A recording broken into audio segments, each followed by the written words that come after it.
নমস্কার, কেমন আছেন সবাই? আমি চলে এসেছি আবার একটা রেসিপি নিয়ে আপনাদের সঙ্গে শেয়ার করতে। তো যারা নতুন ভিজিট করছেন অবশ্যই একটা সাবস্ক্রাইব করে দেবেন এবং পাশে থাকা বেল আইকনটি থেকে ক্লিক করে দেবেন, যাতে বিভিন্ন রকমের রেসিপি আপলোড করার সাথে সাথে আপনাদের কাছে নোটিফিকেশনগুলো চলে যায়। তো আজকের রেসিপি হচ্ছে পুর দেওয়া উচ্ছে। এটা একদমই নিরামিষ, পেঁয়াজ রসুন ছাড়া। যারা ঠাকুরের ভোগে লাগান তারাও কিন্তু রান্না করে দিতে পারেন। তার সঙ্গে সঙ্গে বলে রাখি, আজকে কিছু কথা আপনাদের সঙ্গে আমি শেয়ার করব, তো ভিডিওটি স্কিপ না করে দেখার অনুরোধ রইল সকলকে। তো আমি এখানে নিয়ে নিয়েছি উচ্ছে, 2 চামচ জিরে, 2 চামচ সর্ষে আর 4টে গোলমরিচ, 3টে শুকনো লঙ্কা। এবারে উচ্ছেগুলোকে ভালো করে আমি ধুয়ে নিয়েছি।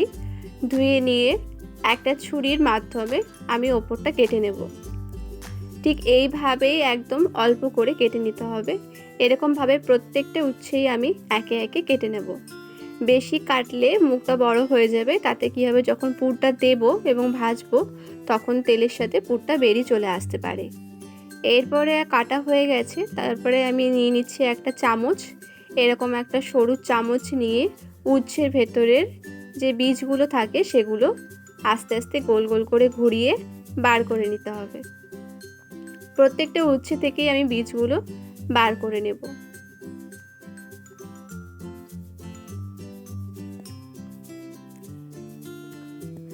এরপরে আমি বসিয়ে দিচ্ছি গ্যাসে একটা বাসন, তাতে জল দিয়ে দিয়েছি।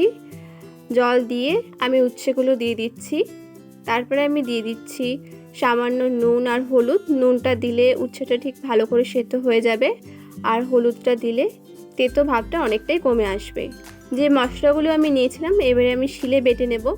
এতে আমি দিয়ে দিচ্ছি 1/2 চামচ নুন। নুন দিয়ে মশলাটা বেটে নেব যাতে সুন্দরভাবে বাটা হয়ে যায়।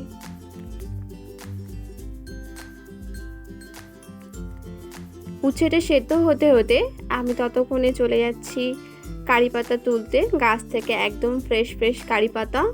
গাছটা দেখে অবশ্য একটু মায়াই লাগছিল, যে অনেকটাই ছোট, তবু দরকার ছিল বলে তুলে নিলাম।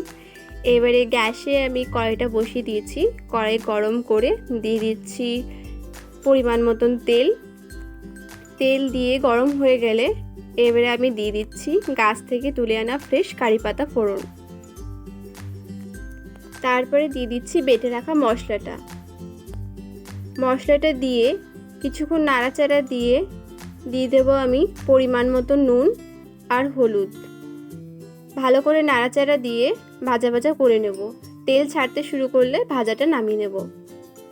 এখানে সেদ্ধ করা উচ্ছেগুলো নিয়ে নিয়েছি। এবারে উচ্ছের ভেতরে যে মশলাটা ভেজে আমি নামালাম, একে একে পুরো পুরটা আমি দিয়ে দেবো। চামচের এই সরু ভাগটা দিয়েই আমি পুরগুলো ভরে দেব।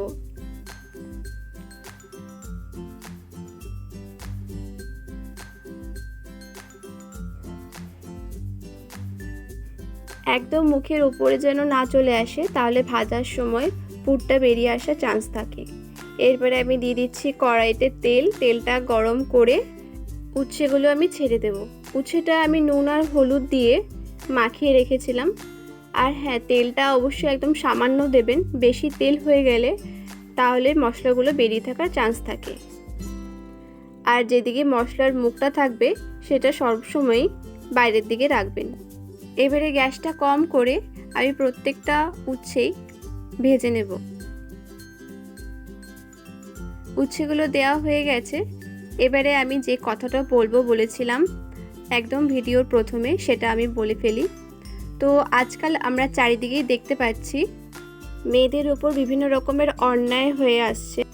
আমার এতটুকুনি বলার আছে সকল মায়েদের, যে নাচ গান ও বিভিন্ন রকমের সব কিছু লেখাপড়ার সাথে সাথে যদি সেলফ ডিফেন্সের কিছু শেখানো হয়, যেমন কারাটে, মার্শাল আর্ট, তো নিজেদের আত্মরক্ষাটুকু অন্তত করতে পারবে।